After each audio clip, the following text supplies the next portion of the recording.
నిత్యానందకరీ వరాభయకరీ సౌందర్యరత్నాకరీ నిర్ధూతాఖిల ఘోర పావనకరీ ప్రత్యక్ష మాహేశ్వరీ ప్రాళేయాచల వంశ పావనకరీ కాశీపురాధీశ్వరీ భిక్షాం దేహి కృపావలంబనకరీ మాతా అన్నపూర్ణేశ్వరీ. విజయదశమి పర్వదినాల్లో 3వ రోజున కనిపించేటటువంటి అమ్మవారి రూపం అన్నపూర్ణ రూపం. మొదటి రోజున బాలా త్రిపుర సుందరిని దర్శించాం. 2వ రోజున మహాలక్ష్మి అనుగ్రహాన్ని ప్రార్థించాం. 3వ రోజున అన్నపూర్ణమ్మ దగ్గరికి వచ్చాం. ఎంత గొప్ప అలంకారంలోనూ కనిపిస్తుంది ఆవిడ. స్వయంగా తనకి తాను ఆహారాన్ని ఓ చేతి నిండా పట్టుకుని దాంట్లో ఒక గరిటెని పుచ్చుకుని తన భర్త అయినటువంటి శంకరుడు పుర్రెని అలా పట్టుకుంటే అందులో అలా ఆహారాన్ని వేస్తూ చిరునవ్వు నవ్వుతూ కనిపిస్తే శంకరుడు ఆమె ముఖాన్ని చూస్తూ ఆహారాన్ని పెడుతున్నటువంటి భార్యని చూసి ఆనందాన్ని అలా ముఖం నిండుగా నింపుకుని కనిపిస్తాడు. ఈ దృశ్యాన్ని చూస్తూ మిగిలిన దేవతలందరూ చుట్టూరా కనిపిస్తారు. ఇది అన్నపూర్ణాదేవి అలంకారంలో మనకి కనిపిస్తూ ఉంటుంది. దీన్ని చూడగానే ఎక్కడైనా భర్త వచ్చి భార్య దగ్గర ఆహారాన్ని ఇలా భిక్షంగా యాచించాలా? అంటే భార్యలు భర్తకి బిచ్చాన్ని వేసినట్టుగా అన్నం పెట్టాలా? ఏమిటది? స్త్రీలని పెద్ద చేస్తూ పురుషుల్ని తక్కువ చేయడమా అని ఇలాంటి ఆలోచనకి దీని గురించిన సరి అయిన అవగాహన లేని వాళ్ళు పెడతారు. కానీ చిత్రం ఏమిటంటే ఏ శంకరుడున్నాడో ఆయన అమ్మవారి దగ్గర తీసుకుని వెళ్ళేటటువంటి భిక్ష మనం అనుకునే భిక్ష కాదు. అన్నపూర్ణే సదాపూర్ణే శంకర ప్రాణవల్లభే జ్ఞాన వైరాగ్య సిద్ధ్యర్థం భిక్షాం దేహి చ పార్వతి. శంకరుని పేరు సర్వజ్ఞుడు అని. సర్వ అంటే 84 లక్షల జీవరాశుల గురించిన మొత్తం అన్ని విశేషాలని తెలిసినవాడు అని ఒక అర్థం. సర్వ అంటే కృత త్రేత ద్వాపర కలి యుగాలకి సంబంధించిన అన్ని విశేషాలని తెలిసినవాడు అని అర్థం.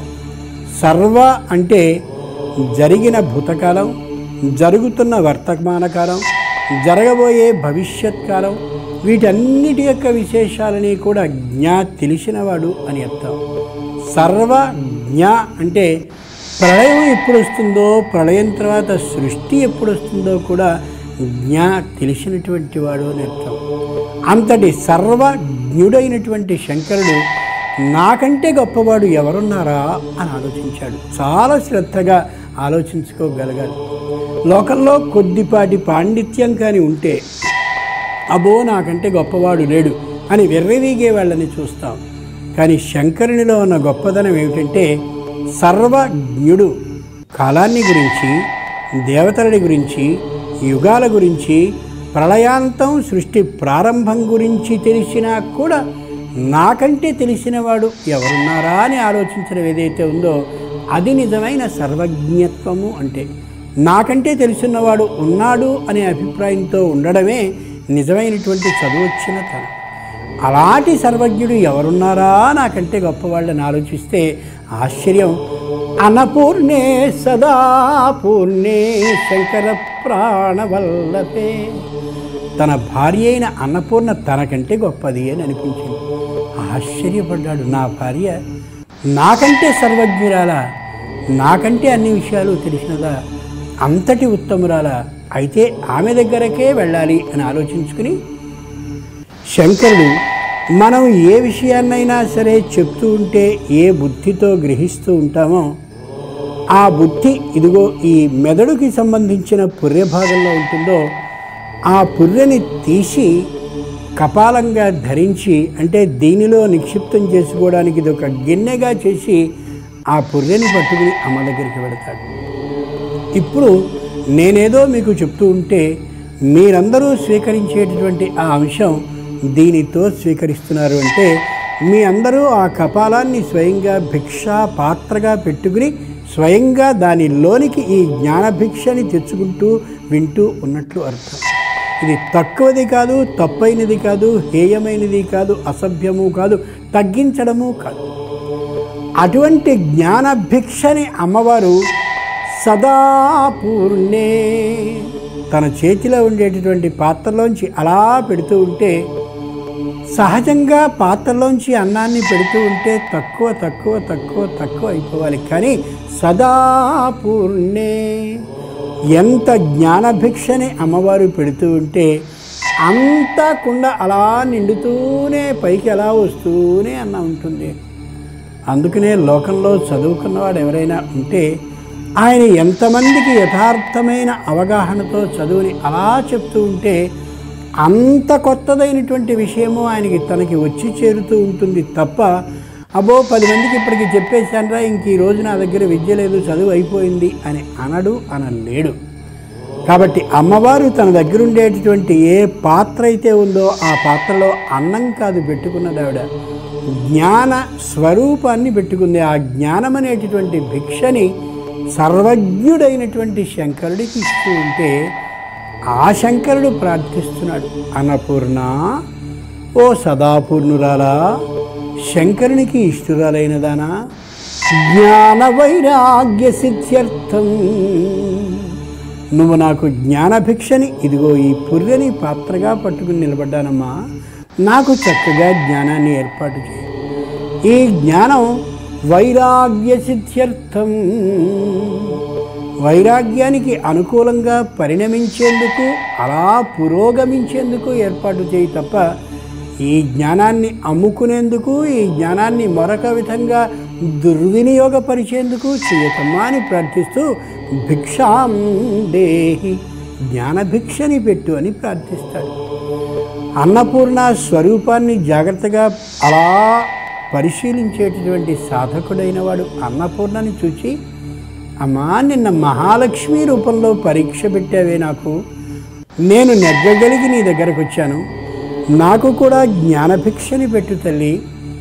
10వ రోజు వరకు కూడా ఇదే విధమైన రూపంతో ఉండి పొరపాటు నేను ఏదైనా చేయబోయినట్టయితే ఆవు వెళ్ళవలసిన మార్గంలో వెళ్ళకుండా పొరపాటున కానీ ఆ త్రోవ తప్పి వెళ్ళినప్పుడు గోపాలకుడు అంటే ఆవుల్ని మేపుకునేటటువంటి వాడు కర్రతో మందలించి త్రోవలోనికి తెచ్చినట్టుగా నన్ను కూడా జ్ఞానం నుండి అజ్ఞాన దిశగా వెడుతున్నటువంటి సందర్భంలో సరైనటువంటి జ్ఞానం వైపుకి మళ్ళించు తల్లి. లోకంలో సాధకుడైనటువంటి వాడి కోసం ప్రయత్నాన్ని చేస్తూ ఉన్న సాధన కోసం నేను మానవుణ్ణి, సామాన్యుణ్ణి కాబట్టి పొరపాటున తోవ తప్పే అవకాశం ఉంటుంది, ఉండొచ్చు కూడా. కానీ నడిపించవలసిందని నువ్వు కాబట్టి జాగ్రత్తగా నన్ను రక్షించవలసిందని ప్రార్థిస్తూ అన్నపూర్ణమకి నమస్కరిస్తాడు. మాత్రా సహ కుమారం భోజయేత్ సూత్రం అవుతుంది. పిల్లవాడిని బడికి పంపించేటటువంటి తల్లి ఎప్పుడూ కూడా ముందు కడుపు నిండుగా అన్నాన్ని పెట్టి పంపిస్తుంది. అంచేత రేపటి రోజున ఏ అమ్మవారు గాయత్రీ రూపానికి వచ్చి స్వయంగా మంత్రోపదేశాన్ని చేయబోతోందో ఈ పిల్లవాడైన సాధకునికి కడుపు నిండు చెయ్యాలి. కాబట్టి అన్నపూర్ణ రూపంతో యథార్థంగా దర్శనాన్ని ఏర్పాటు చేస్తూ తానే అడుగుతుంది, ఎరా నాకు ఏ నివేదనని సమర్పిస్తే నువ్వు ఆనందపడతావు తల్లి అని అడుగుతున్నావా? స్వచ్ఛమైనటువంటి హరిద్రాన్నం అంటే పసుపుతో కూడినటువంటి అన్నాన్ని, పసుపు పవిత్రమైనటువంటి ద్రవ్యం కాబట్టి అన్నాన్ని పసుపుతో కలిపి కానీ ఇచ్చినట్లయితే ఏ విధమైన అంటు సొంటు ఏమాత్రమూ లేకుండా చక్కగా నేను స్వీకరిస్తాను రా అని తానే అడిగి స్వయంగా స్వీకరిస్తుంది అమ్మ. కాబట్టి మనం ఏ పులిహోర అని అనుకుంటూ ఉంటామో దాన్ని అమ్మవారికి కానీ నివేదన చేసి నాకు కూడా జ్ఞానభిక్షని ప్రసాదించు తల్లి అని అంటే సంపూర్ణమైనటువంటి జ్ఞానాన్ని ఆ తల్లి ఇస్తుంది.